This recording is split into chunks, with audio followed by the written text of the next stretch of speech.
Puji nama Tuhan. Shalom Bapak Ibu. Ya, kita bersyukur oleh anugerah Tuhan. Sore hari ini kita dapat beribadah kepada Tuhan dengan cuaca yang segar, cuaca yang cerah, tidak terhalang oleh hujan. Kita patut bersyukur. Semua karena pemeliharaan Tuhan, karena kebaikan Tuhan. Ya. Bapak Ibu mungkin yang belum tahu kenapa kok Bapak Gembala tidak hadir tengah-tengah kita. Bapak Gembala ada tugas acara keluarga dan harus pulang ke Sumatera. Tetapi kiranya tidak mengurangi semangat kita untuk mendengarkan dan merenungkan kebenaran firman Tuhan. Amin. Puji nama Tuhan. Ya.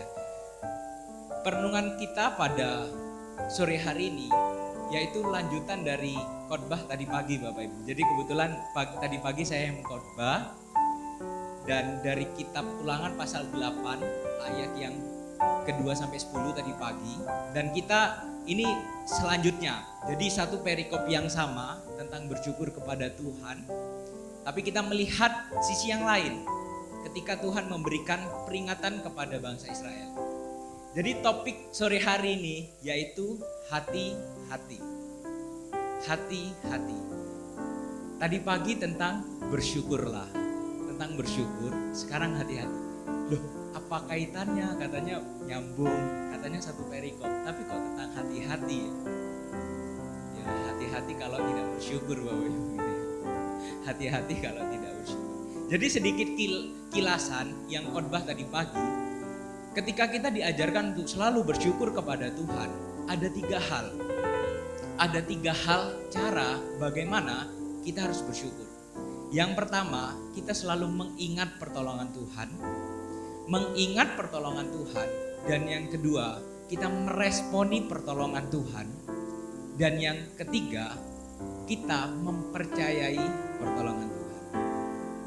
Boleh kerjasamanya kita diulang bersama-sama, mengulang bersama-sama Bapak Ibu. Ada tiga hal bagaimana kita bersyukur kepada Tuhan. Yang pertama, mengingat pertolongan Tuhan. Dan yang kedua, meresponi pertolongan Tuhan. Dan yang ketiga, mempercayai pertolongan Tuhan. Kayaknya belum semua ya. Boleh sekali lagi ya. Sekali lagi. Bagaimana cara kita bersyukur kepada Tuhan? Ada tiga hal. Yang pertama, mengingat pertolongan Tuhan. Yang kedua, meresponi pertolongan Tuhan. Dan yang ketiga, mempercayai pertolongan Tuhan.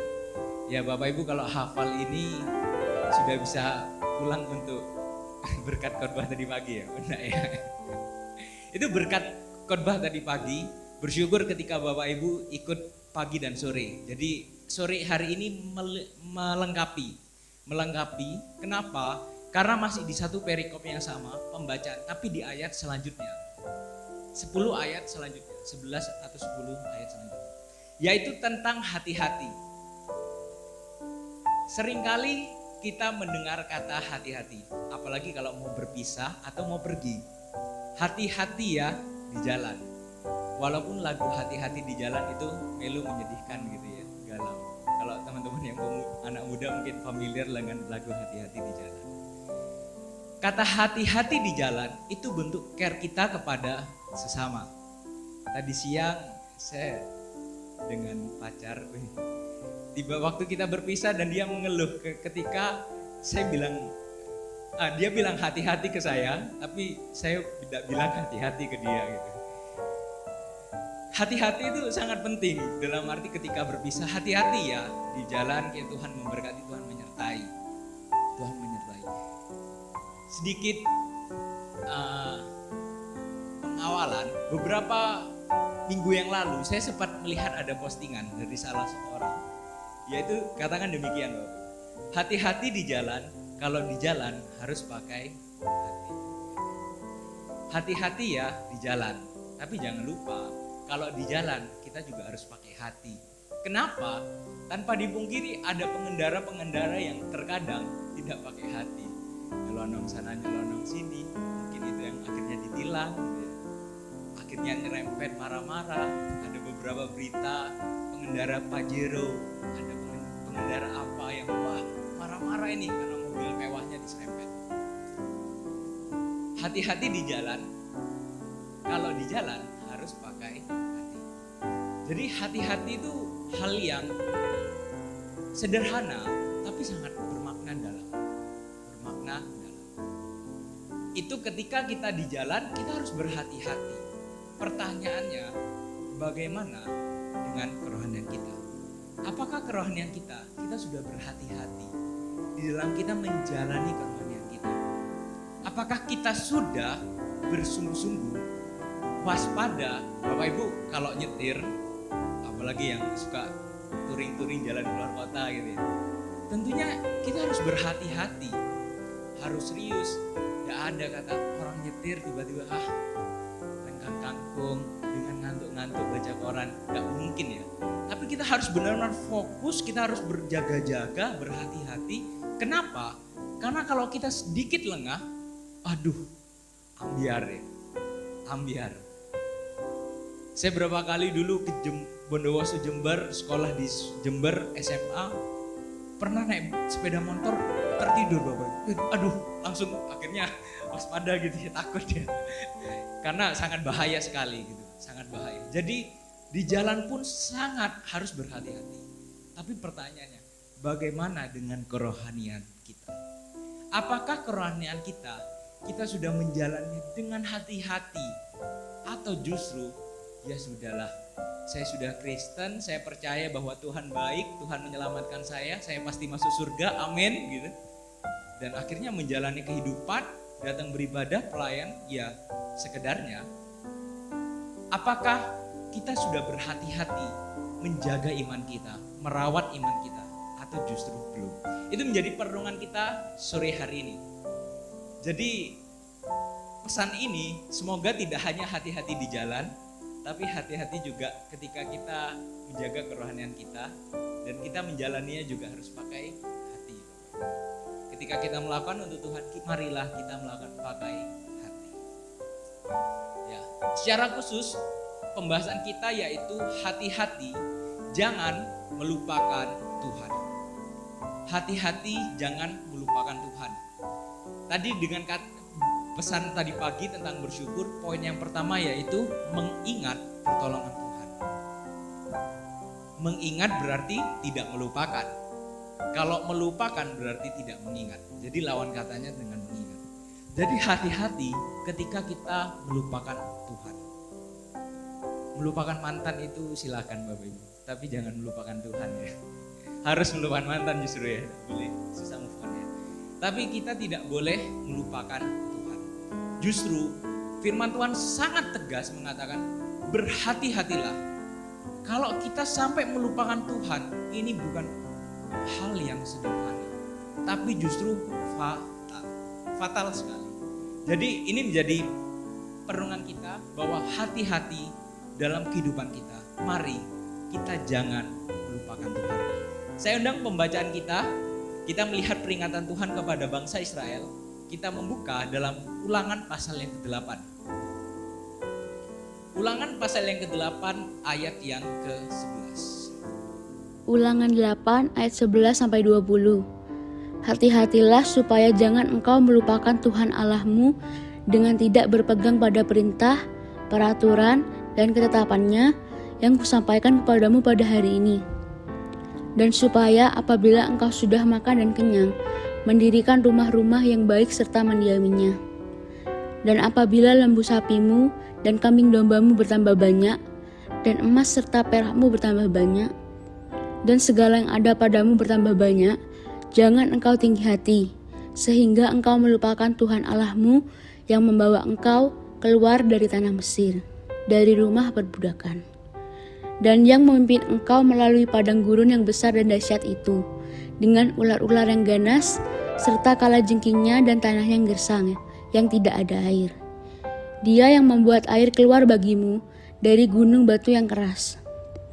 Dan yang di padang gurun memberi engkau makan mana, yang tidak dikenal oleh nenek moyangmu, supaya direndahkannya hatimu dan dicobainya engkau, hanya untuk berbuat baik kepadamu akhirnya. Maka janganlah kau katakan dalam hatimu, kekuasaanku dan kekuatan tangankulah yang membuat aku memperoleh kekayaan ini. Tetapi haruslah engkau ingat kepada Tuhan Allahmu, sebab dialah yang memberikan kepadamu kekuatan untuk memperoleh kekayaan, dengan maksud meneguhkan perjanjian yang diikrarkannya dengan sumpah kepada nenek moyangmu, seperti sekarang ini. Tetapi jika engkau sama sekali melupakan Tuhan Allahmu dan mengikuti Allah lain, beribadah kepadanya dan sujud menyembah kepadanya, aku memperingatkan kepadamu hari ini bahwa kamu pasti binasa. Seperti bangsa-bangsa yang dibinasakan Tuhan di hadapanmu, kamu pun akan binasa, sebab kamu tidak mau mendengarkan suara Tuhan Allahmu. Amin, puji nama Tuhan. Bapak Ibu, perenungan kita tentang hati-hati jangan melupakan Tuhan. Kita melihat bagaimana di kitab Ulangan pasal 8 ini.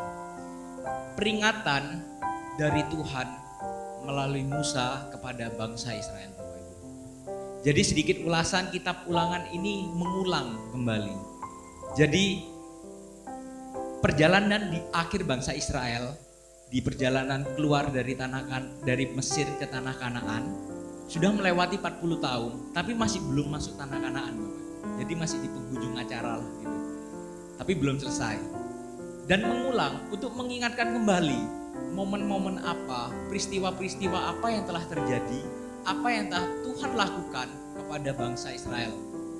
Tuhan yang memimpin bangsa Israel melewati Laut Tebrau jadi terbelah jadi dua, Bapak Ibu. Tuhan yang juga melindungi bangsa Israel menghadapi ancaman-ancaman yang ada, ancaman dari bangsa lain, binatang buas, kalajengking dikatakan.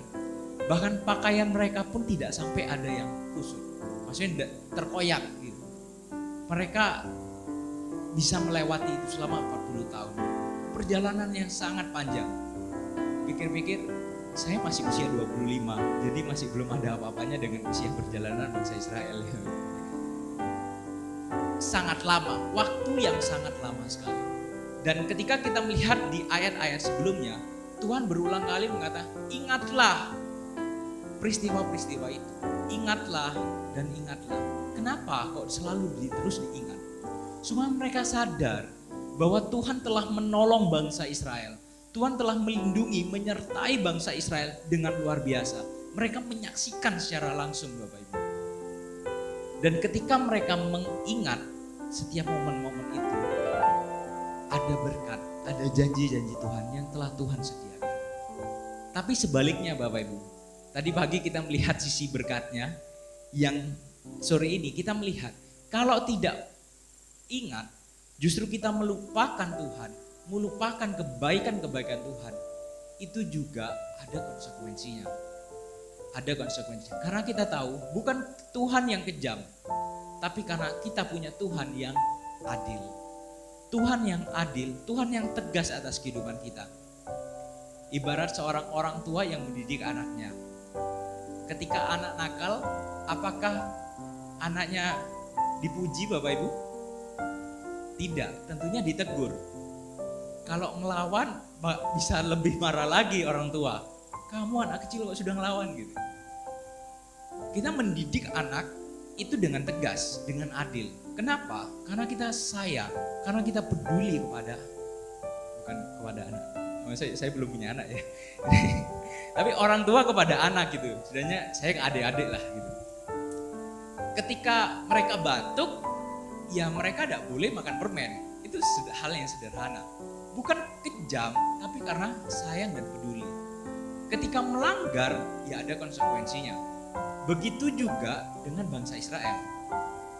Ketika bangsa Israel melewati perjalanan yang sangat jauh, dan itu melewatinya bersama Tuhan. Tuhan yang memimpin, Tuhan yang memberikan tiang awan dan tiang api, Bapak Ibu, itu luar biasa sekali. Luar biasa sekali. Tuhan yang memimpin mereka, dan di situ ada didikan yang ada. Ada didikan. Ketika kita mengingat, kita selalu bersyukur kepada Tuhan, ada berkat Tuhan, Bapak Ibu, yang Tuhan sediakan bagi kita. Tapi sebaliknya, ketika kita melupakan Tuhan, kita hanya fokus pada diri kita sendiri, kepentingan kita, harapan kita, cita-cita kita, ya tujuannya itu apa? Ya untuk kita aja. Firman Tuhan mengatakan, hati-hatilah. Berhati-hati. Saya di sini bukan mengancam ya Bapak Ibu, tetapi kita mau belajar bersama-sama bahwa Tuhan kita maha kasih, tapi jangan salah, Tuhan kita juga maha adil. Tuhan adil bagi kehidupan kita. Kita akan melihat ada beberapa hal tentang jangan melupakan Tuhan. Jangan melupakan Tuhan. Kita harus berhati-hati. Yang pertama yaitu jangan kita mengabaikan firman-Nya. Jangan kita mengabaikan firman Tuhan. Jangan kita mengabaikan firman Tuhan. Saya undang kita membaca di ayat yang ke-11 Bapak Ibu. Saya mengundang kita membaca bersama-sama. Pasal 8 ayat ke-11. 1, 2, 3. Hati-hatilah supaya jangan engkau melupakan Tuhan Allahmu dengan tidak berpegang pada perintah, peraturan, dan ketetapannya yang kusampaikan kepadamu pada hari ini. Di sini dikatakan, berhati-hatilah supaya jangan engkau melupakan Tuhan Allahmu dengan tidak berpegang pada perintah, peraturan, dan ketetapannya. Perintah, peraturan, ketetapannya. Kalau saya boleh kerangkum, ketiganya terkandung di dalam firman Tuhan. Jangan kita mengabaikan. Mengabaikan itu bukan berarti hanya ya sudah lewat aja, bukan hanya sekedar lupa, tapi bagaimana hidup kita, apakah kita sudah melakukan atau tidak. Itu menjadi perenungan firman Tuhan dari Tuhan kepada bangsa Israel untuk tidak boleh melupakan Tuhan. Tuhan memberikan firman-Nya supaya kita dapat mengenal dirinya, karyanya, dan keinginannya. Kita dapat wahyu Tuhan Bapak Ibu, kita dapat firman Tuhan. Kalau kita boleh berpikir, merenungkan, boleh kita merenungkan, bagaimana kita bisa mengenal Allah yang maha kuasa, maha besar, tidak terbatas, tidak terlihat. Bagaimana manusia kita bisa mengenal Tuhan? Melalui karyanya dan melalui firman-Nya. Karyanya itu masih umum sekali, tapi kalau firman-Nya itu yang Tuhan singkapkan supaya kita dapat mengenal, yaitu melalui firman Tuhan Bapak Ibu. Mungkin yang zaman sekarang tidak hanya bentuk kitab, tapi ya di handphone, elektronik, di laptop, kita bisa mengakses itu. Tapi yang terpenting itu bukan fisiknya Bapak Ibu, tapi bagaimana pesan-pesan yang terkandung di dalamnya. Itu adalah pesan dari Tuhan, Sang Pencipta kita. Sang Pencipta kita yang berisi ada perintah Tuhan, peraturan Tuhan, dan ketetapannya. Oleh karena itu, Tuhan memberikan firman-Nya supaya kita dapat mengenal dirinya, berarti itu pribadinya. Kita dapat mengenal Tuhan Allah yang baik. Kita mengenal, Tuhan sudah mati mengorbankan dirinya di atas kayu salib. Melalui apa? Melalui Alkitab. Dan Alkitab pun terbukti tidak hanya cerita dongeng, tapi ini adalah cerita sejarah yang sangat terbukti secara arkeologi, secara buku-buku di luar kekristenan pun mengakui ada Tuhan Yesus yang datang ke dunia ini dan mati di atas kayu salib. Itu kisah-kisah yang terjadi. Dan dengan melalui firman Tuhan, melalui Alkitab ini, kita dapat mengenal dirinya, kita dapat mengenal karyanya, apa yang Tuhan lakukan bagi kita, dan kita dapat mengenal keinginannya. Fokus kita di sore hari ini yaitu tentang keinginannya Tuhan Bapak. Karena salah satu ciri kita tidak melupakan Tuhan, berarti kita hidup di dalam kemauannya Tuhan, keinginannya Tuhan, keinginannya Tuhan. Kembali lagi dengan analogi orang tua dan anak. Entah itu kenapa saya mungkin karena itu kehidupan sehari-hari gitu ya. Masing-masing di sini mayoritas sebagai orang tua atau sebagai anak-anak, tanpa dipungkiri dua hal ini gitu. Walaupun sudah lanjut usia pun juga tetap sebagai anak. Bicara tentang orang tua dan anak, bagaimana kita bisa bilang sayang kepada orang tua kalau kita tidak nurutin maunya orang tua. Apalagi maunya yang baik, maunya untuk kebaikan kita. Ayo, tidak boleh ya keluar malam, atau tidak boleh A, B, C, D. Ketika kita sayang, kita ingat, kita peduli, tentunya buat kita untuk kita berusaha untuk melakukannya, menyenangkan. Saya teringat kembali kisah momen-momen terakhir saya bersama kakek. Tadi pagi sedikit cerita, tapi ini cerita yang berbeda. Jadi beberapa hari sebelum kakek tidak ada itu saya sangat dekat sekali, dan waktu kami makan bersama saya teringat. Jadi beliau ngajak makan dan kayak kasih ujangan gitu loh. Jadi kasih pesan-pesan, kasih kerinduannya untuk saya bagaimana. Momen itu momen yang jujur bagi saya pribadi susah untuk dilupakan, dan saya tidak ingin melupakan juga. Karena itu momen yang sangat spesial, dan saya ingin walaupun sudah tidak bisa dibuktikan secara langsung, saya ingin setidaknya apa hal-hal yang baik itu saya lakukan. Begitu juga mungkin kita punya pengalaman yang berbeda-beda nih hal ini. Begitu juga dengan Tuhan, Bapak Ibu. Tuhan sudah kasih ujangan bagi kita. Tuhan sudah kasih pesan-pesannya bagi kita. Bagaimana respon kita? Ketika kita sayang dengan Tuhan, kita mencintai Tuhan, tentunya kita akan terus mengingat itu. Dan kita juga berusaha, Tuhan sudah mati mengorbankan dirinya di atas kayu salib bagi kita.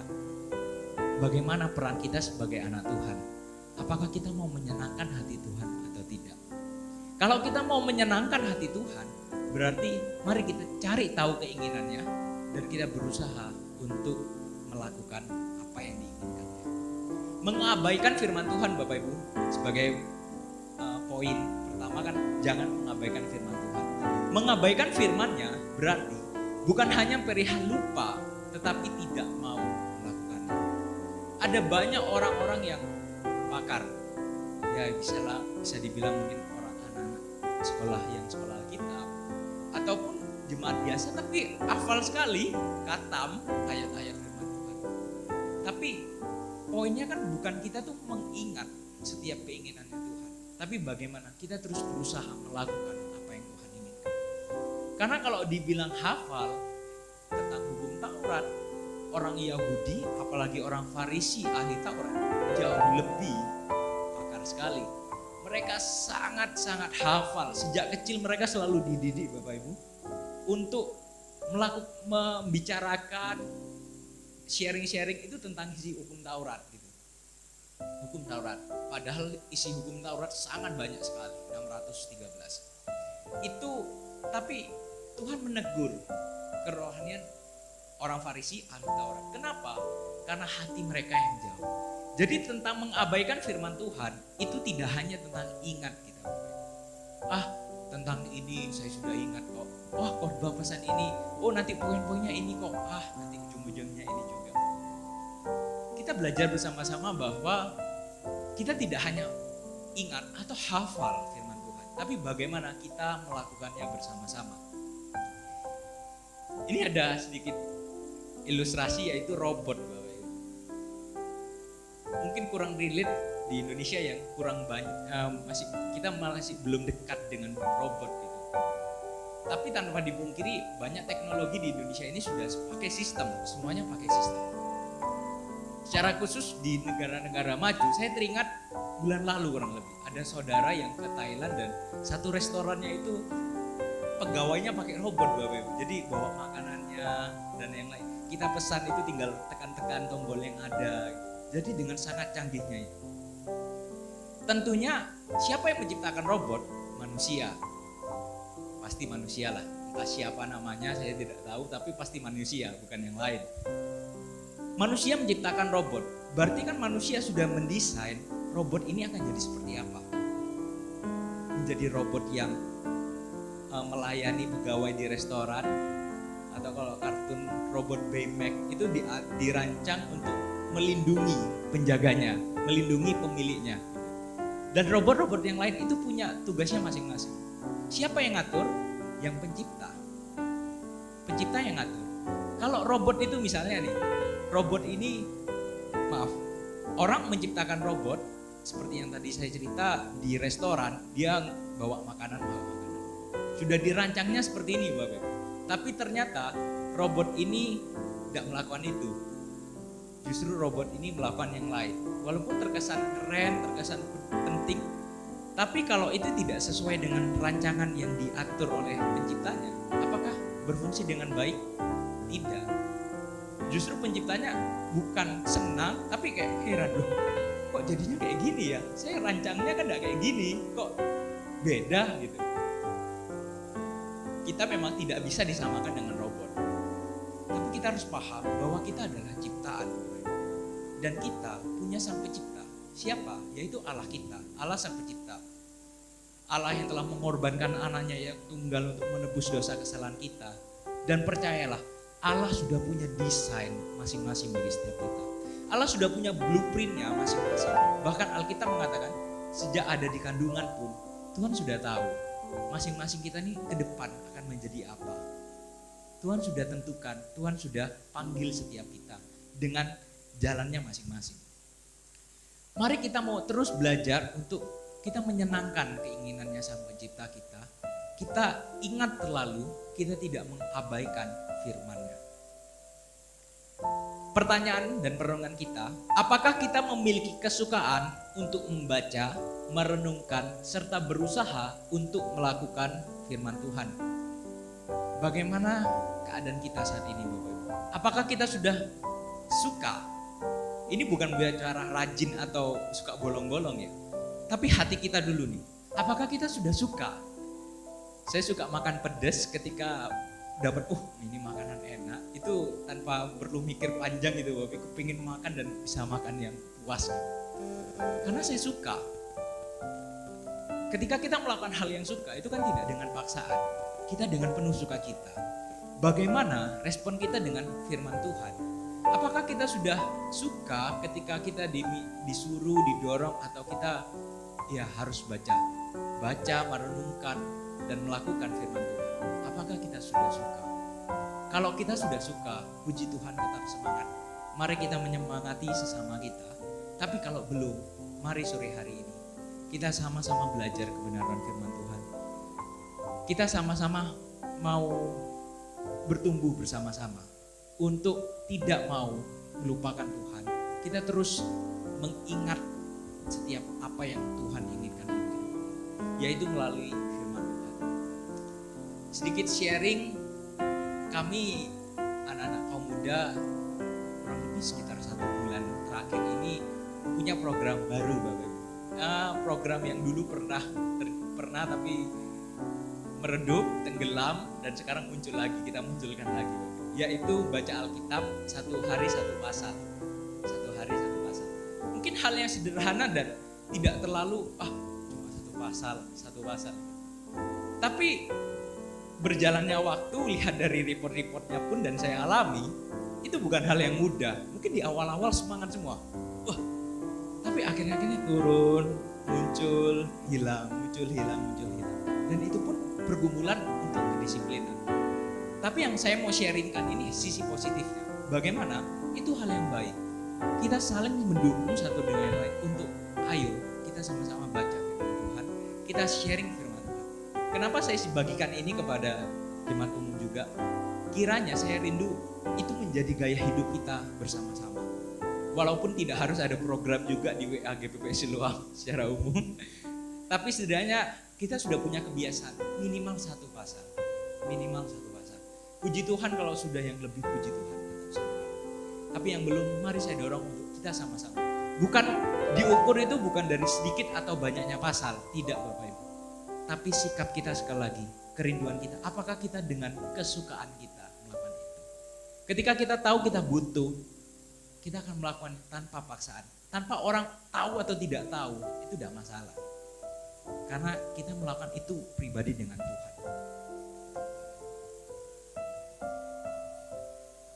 Tuhan Yesus telah taat sampai mati di atas kayu salib, memberikan teladan kepada kita untuk juga taat atas setiap perintahnya. Yang pertama kan tadi, jangan kita mengabaikan firman Tuhan. Mengabaikan itu tidak hanya ingat, tapi kita juga berusaha untuk terus melakukannya. Kita sama-sama berjuang. Ketika kita diajarkan untuk harus taat melakukan firman Tuhan, Bapak Ibu, kita sudah punya role model yang luar biasa, yang perfect Bapak Ibu. Dan kita tidak perlu cari lagi. Karena siapa itu? Yaitu Tuhan Yesus Kristus. Di dalam Filipi 2 dikatakan, Tuhan yang telah taat menjadi hambanya, setia sampai mati di atas kayu salib. Untuk apa? Menebus dosa kesalahan kita umat manusia. Itu pergumulan yang bukan hal yang sepele. Ketika Tuhan Yesus bergumul di Taman Getsemani, Tuhan Bapa, kiranya cawan ini berlalu daripada aku, tapi kehendak Tuhan yang terjadi, kehendak Bapa yang terjadi. Bukan hal yang mudah, tapi Tuhan tetap taat dan Tuhan memberikan teladan kepada kita. Jadi ketika kita terus berusaha untuk mau taat pada perintahnya Tuhan, kita sudah punya sang guru kita, Bapak Ibu. Jadi sudah ibaratnya kita jalan sama-sama, kita sudah punya panutan paling depan. Itu bukan saya, karena yang khotbah gitu. Tidak, saya juga berdosa, saya juga banyak kesalahan, kita sama-sama berdua. Tapi role model kita ini satu, yaitu pribadi Tuhan Yesus Kristus yang menjadi teladan hidup kita. Yang kedua, Bapak Ibu, yang pertama tadi jangan mengabaikan firman-Nya. Yang kedua, jangan meninggikan diri. Jangan meninggikan diri. Jangan bahagia dengan mohon maaf ketika saya aman kok, poin 2 ini skip, terlewati. Saya kan tidak terlalu tinggi, enggak ya. Ini bukan tentang badan, tapi ini tentang sikap hati. Orang yang mungkin masih belum tinggi, mungkin masih anak-anak, tapi yang sombong pun juga sudah bisa meninggikan diri gitu. Ini sikap hati. Jangan kita meninggikan diri, sikap hati yang sombong. Kenapa? Kita akan melihat di ayat yang selanjutnya. Di ayat yang ke-12. Ayat 12 sampai ayat yang ke-14 kita akan baca. Dan supaya apabila engkau sudah makan dan kenyang, mendirikan rumah-rumahnya yang baik serta mendiaminya, dan apabila lembu sapimu dan kambing dombamu bertambah banyak, dan emas serta perakmu bertambah banyak, dan segala yang ada padamu bertambah banyak. Mari saya undang kita baca bersama-sama di ayat 14. Jangan engkau tinggi hati sehingga engkau melupakan Tuhan Allahmu yang membawa engkau keluar dari tanah Mesir, dari rumah perbudakan. Itu peringatan Tuhan Yesus, peringatan Tuhan kepada bangsa Israel, Bapak Ibu. Peringatan yang kedua. Yang pertama, jangan mengabaikan firman Tuhan. Yang kedua, jangan tinggi hati.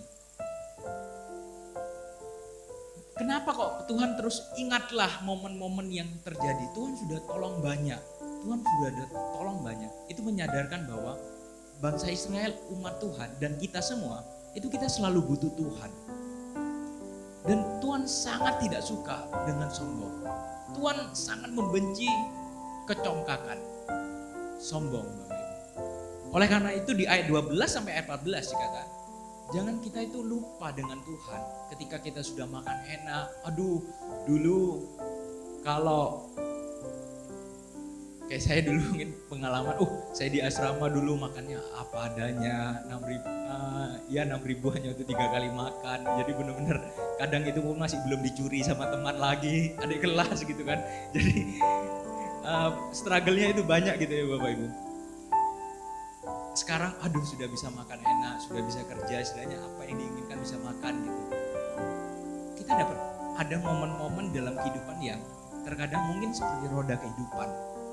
Dulu susah, selalu ingat Tuhan. Tuhan, gimana ini? Saya mau makan, saya lapar. Tapi sudah makan enak, sudah bisa makan enak. Apakah kita masih tetap ingat Tuhan? Apakah kita masih tetap ingat Tuhan? Di sini dikatakan tidak hanya masalah makanan. Ketika kita ingin rumah, ingin tempat tinggal, dan Tuhan sudah menyediakan tempat tinggal, apakah kita tetap ingat dengan Tuhan? Jangan kita meninggikan diri. Jangan kita meninggikan diri. Karena kamusnya Tuhan yang saya lihat di Alkitab, ketika kita meninggikan diri, itu akan menjadi momen kita akan direndahkan. Tapi ketika kita merendahkan diri di hadapan Tuhan, percayalah, Tuhan yang akan meninggikan kita dengan caranya Tuhan, sesuai dengan kehendaknya Tuhan juga. Jadi Tuhan tidak suka meninggikan. Tuhan tidak suka anak-anak Tuhan itu meninggikan diri. Karena siapa sih kita? Apakah kita pantas untuk kita meninggikan diri? Sombong kepada Tuhan, saya sudah memberikan banyak, berkorban untuk Tuhan. Materi sekian, jut-jut gitu, sekian berapa uang yang sudah diberikan untuk pekerjaan Tuhan. Sudah pelayanan, sudah sungguh-sungguh. Tidak ada apa-apanya Bapak Ibu.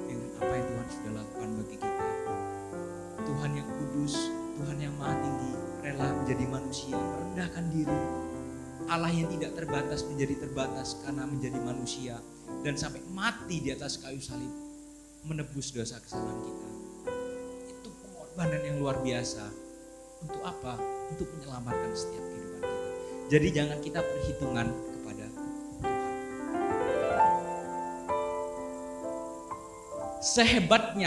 Sehebat-hebatnya ciptaan tidak dapat menyaingi pribadi yang menciptakannya, apalagi dengan natur yang rusak oleh dosa. Kita sadar bahwa kita sama-sama terus bergumul, Bapak. Kita melawan kedagingan dan natur kita memang natur yang sudah jatuh dalam dosa tanpa dipungkiri. Kita sudah terbatas dan juga jatuh dalam dosa.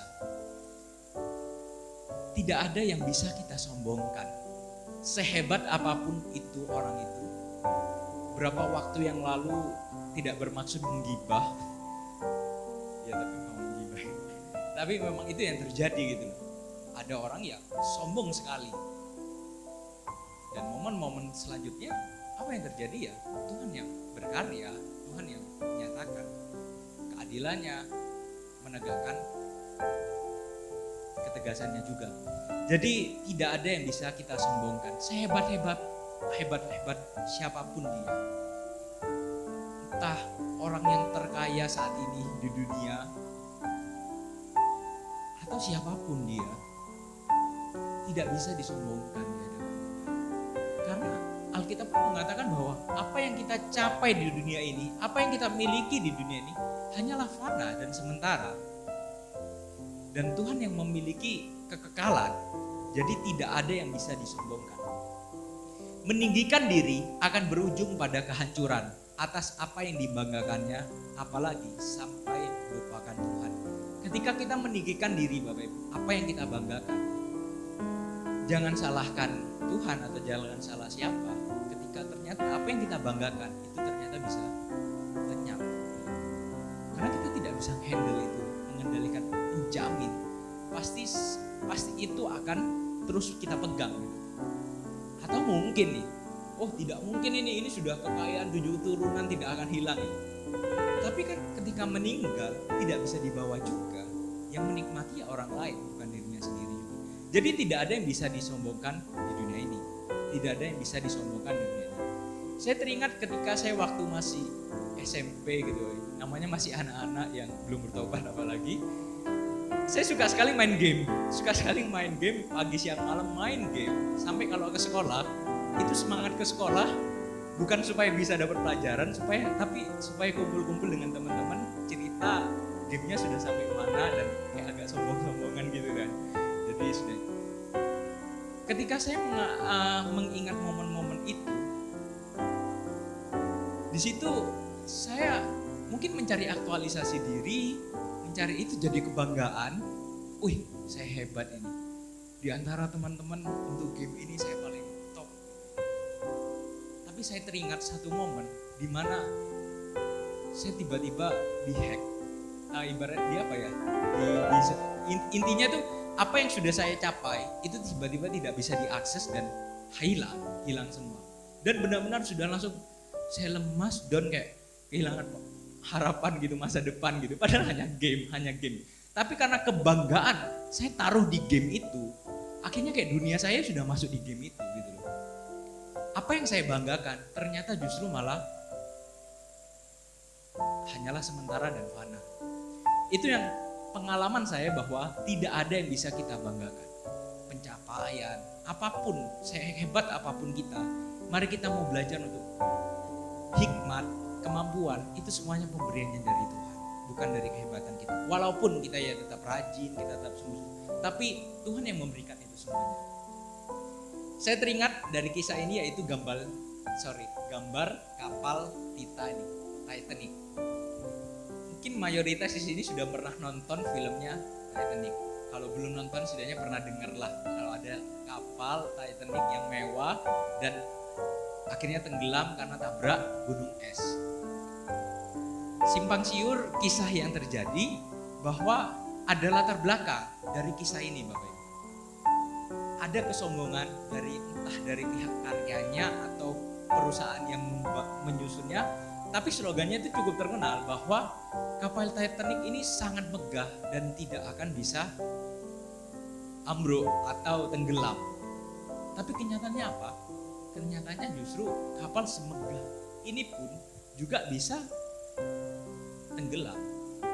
Ketika menabrak gunung es ya bisa pecah dan tenggelam. Banyak jadi korban.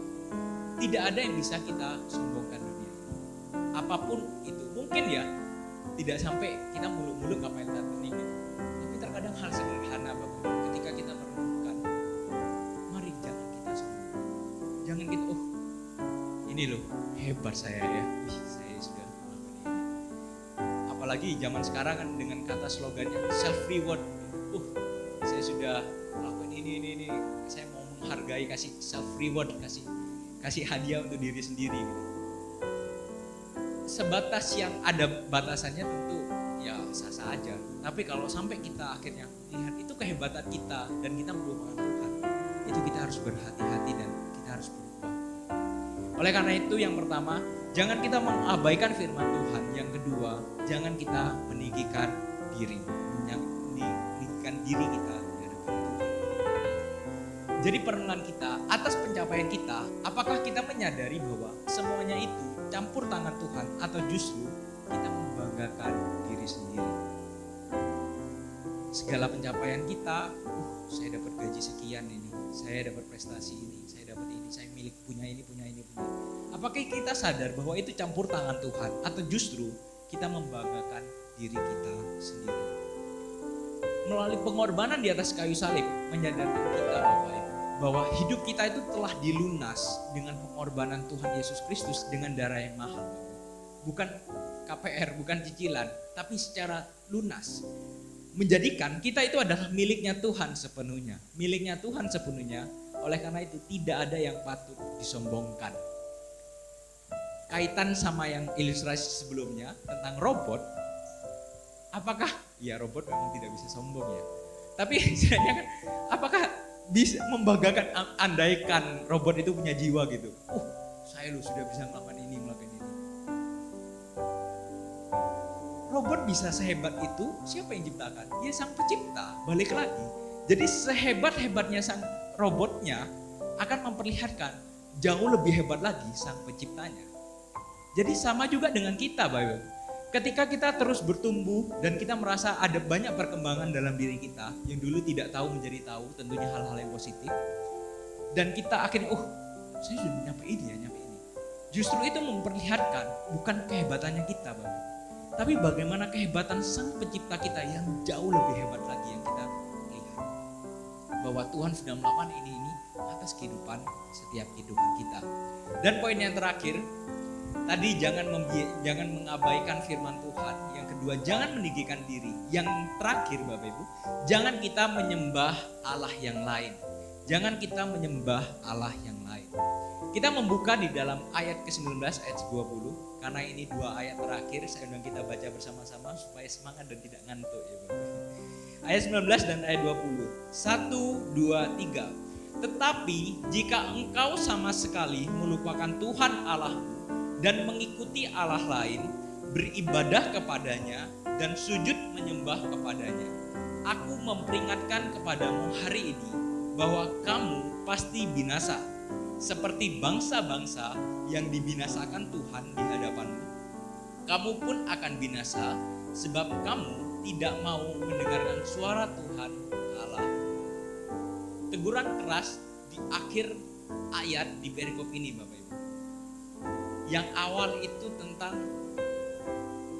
melakukan firman Tuhan atau tidak. Yang kedua itu tentang kesombongan. Gak boleh sombong bahwa Tuhan selalu menolong. Dan yang terakhir menjadi tembakan itu peringatan Tuhan, yaitu Tuhan tidak mau anak-anak Tuhan itu menyembah Allah yang lain. Bahkan kalau kita melihat di dalam 10 perintah Allah, ini adalah perintah yang nomor 1, bahwa tidak ada Allah lain selain Allah bangsa Israel, Allah Yahweh, Allah yang kita sembah, Allah Bapa Abraham, Allah Bapa Ishak, dan Allah Bapa Yakub. Allah yang kita sembah dalam Tuhan Yesus Kristus. Jadi kita tidak boleh menyembah Allah-Allah yang lain. Entah itu berdiri di dua kaki, ibaratnya kan di dalam Yakobus itu dikatakan Bapak Ibu, kita tidak boleh berdiri di atas dua perahu. Bayangkan kalau dua perahu sama-sama jalan gitu, kita satu di perahu A, satu di perahu B gitu. Ya, kalau misalnya sudah beda jalur, ya nyemplung gitu kan. Kalau tidak nyemplung ya pilih salah satu lah gitu. Tidak mungkin kan kayak One Piece gitu tiba-tiba ngaret terus gitu ya. Tidak. Tapi kita tidak boleh berdiri di dua kaki. Dua kaki aja tidak boleh, apalagi berdiri di 3-4 kaki. Karena kan kakinya ada dua. Dua aja tidak boleh, apalagi 3 dan selanjutnya Bapak Ibu. Jadi itu teguran keras Tuhan kepada bangsa Israel dan kepada setiap kita. Kalau peristiwa bangsa Israel itu beberapa kisah. Secara khusus lembu emas, ada kisah di Bilangan ketika Musa berada di Gunung Sinai sekitar beberapa hari, 40 hari kurang lebih. Dan di situ mereka akhirnya melakukan lembu emas dan Tuhan benar-benar memberikan peringatan, memberikan hukuman atas kejadian itu. Wah, konteks ini amanlah. Saya kan sudah setia kepada Tuhan Yesus Kristus, saya menjadi orang Kristen sungguh-sungguh, amanlah. Saya tidak menyembah patung-patung, saya tidak percaya dengan apa ya? Kalau ada orang bilang opo-opo atau apa, orang pintar gitu. Setia amanlah gitu. Tapi jangan terus kita lenggak ngangkung Bapak. Kita tetap harus berhati-hati. Kenapa? Karena definisi Allah lain itu tidak hanya bicara tentang roh. Menyembah Allah lain tidak hanya berkaitan dengan dewa atau roh lain. Dewa dan roh lain itu memang menyembah Allah yang lain, tapi tidak hanya itu. Kenapa? Karena kecintaan kita yang melebihi kepada Tuhan Yesus itu sudah kita menduakan Tuhan. Ketika apa yang kita banggakan itu melebihi Tuhan Yesus, ibaratnya itu, aduh kalau kehilangan hal ini, kehilangan harapan, sudah tidak semangat hidup lagi, lebih baik saya mengakhiri, dan lain-lain. Ketika kecintaan kita tuh nomor satunya tuh bukan Tuhan Yesus, itu Tuhan sudah kasih peringatan bahwa itu tidak boleh dilakukan. Karena kita sudah menduakan Tuhan, itu Tuhan nomor 2, Tuhan sudah tidak suka. Apalagi Tuhan kalau masih nomor sekian gitu kan. Kalau lihat daftar isi, ini Tuhannya yang nomor berapa gitu, ini terlalu bawah gitu. Tuhan tidak mau diduakan. Jadi apa sih kecintaan kita selama ini? Apa kecintaan kita? Apakah kita sudah sungguh-sungguh setia kepada Tuhan atau justru kita sering mengkompromikan? Entah itu pekerjaan, entah itu hobi, entah itu orang-orang terdekat, keluarga, atau diri sendiri. Ketika kita menaruh itu jadi nomor 1 Bapak Ibu dan Tuhan nomor 2, kita sudah salah di hadapan Tuhan. Dan di sini dikatakan kita harus berhati-hati. Karena apa? Ada keadilan Tuhan yang akan Tuhan tegakkan ketika kita tetap melakukan itu. Jadi kita harus sungguh-sungguh setia kepada Tuhan dan tidak mengkompromikannya. Ini ada ilustrasi lagi, yaitu hal yang sangat dekat dengan kita ya. Mungkin masing-masing setiap orang kalau melihat 5 lambang ini sudah tahu. Wah, ini lambangnya label A, label B, label C, label D, label E. Dan setiap kita mungkin masing-masing menguasainya itu berbeda-beda. Atau anak-anak muda, sudah ini 5 sosial media ini sudah luar kepala lah, isinya apa aja, fitur-fiturnya. Mungkin kalau disuruh buat tutorial itu sudah tidak usah lihat, nanti buka ini ya, bagian sini, bagian sini, bagian sini. Sangat hafal sekali. Karena waktu banyak yang terbuang di situ, banyak kesukaannya di sana. Atau ada yang juga belum familiar dengan ini, ada kesukaan yang lain. Saya mewakili satu contoh yang ini Bapak Ibu. Sosial media itu sangat dekat dengan kita.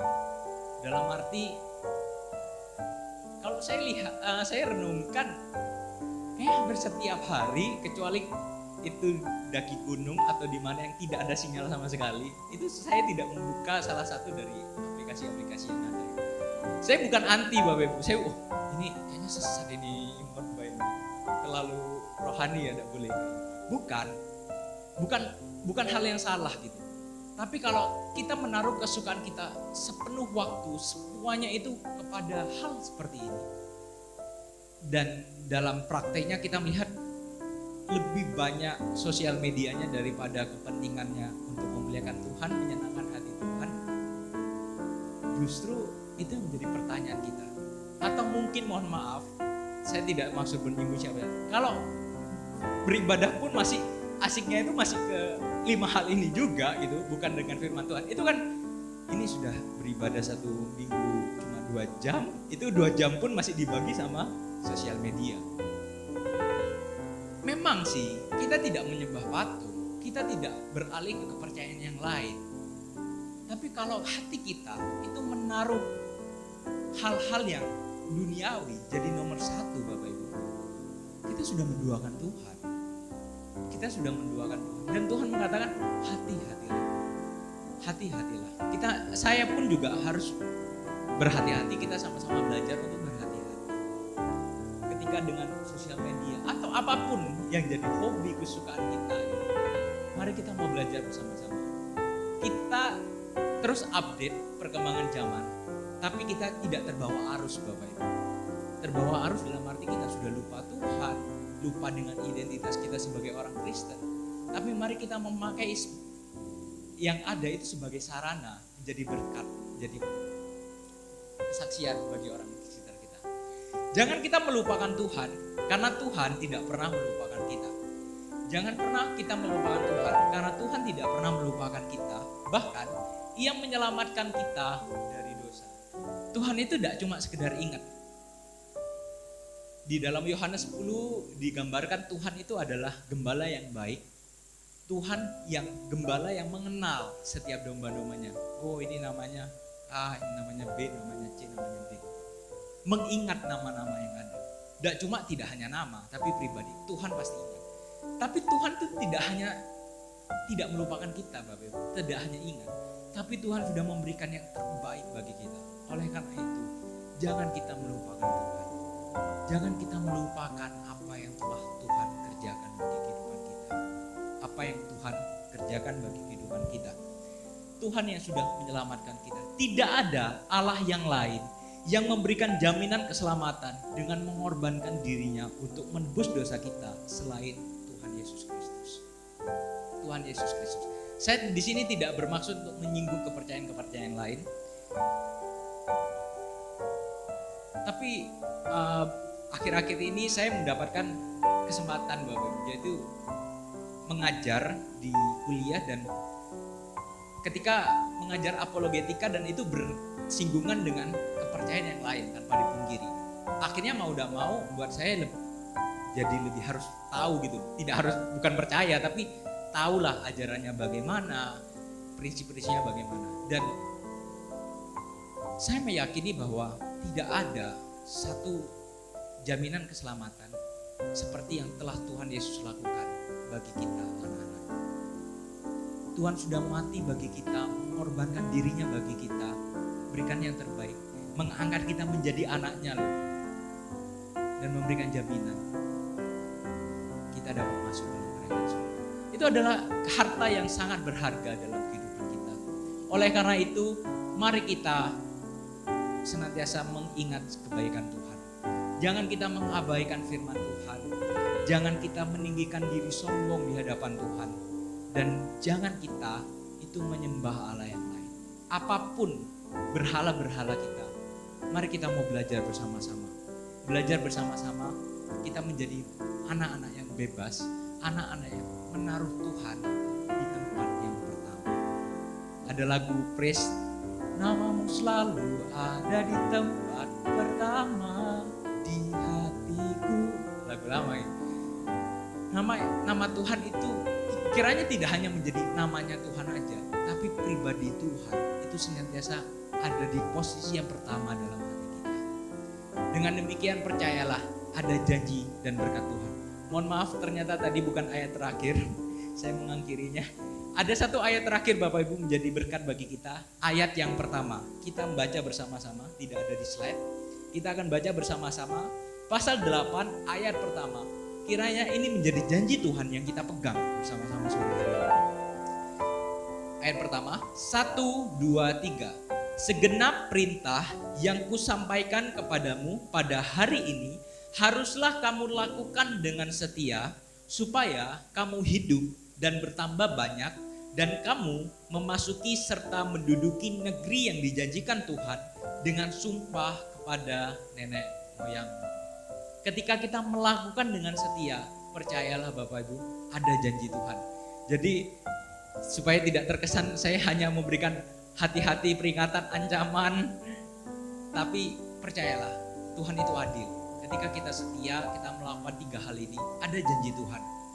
Ada janji Tuhan, kita melakukan setia, kita akan hidup bertambah banyak, memasuki serta menduduki negeri yang dijanjikan Tuhan kepada kita. Janji-janji Tuhan bahwa Tuhan pasti akan memelihara kita, Tuhan akan membela hidup kita. Tuhan yang akan selalu menjadi jaminan Sang Gembala yang baik. Amin, puji nama Tuhan. Kiranya menjadi berkat bagi setiap kehidupan kita untuk kita lebih lagi berhati-hati dalam kerohanian kita. Kita tidak mengabaikan firman Tuhan, kita tidak sombong, dan kita tidak menyembah Allah yang lain. Puji nama Tuhan, Tuhan Yesus memberkati. Saya undang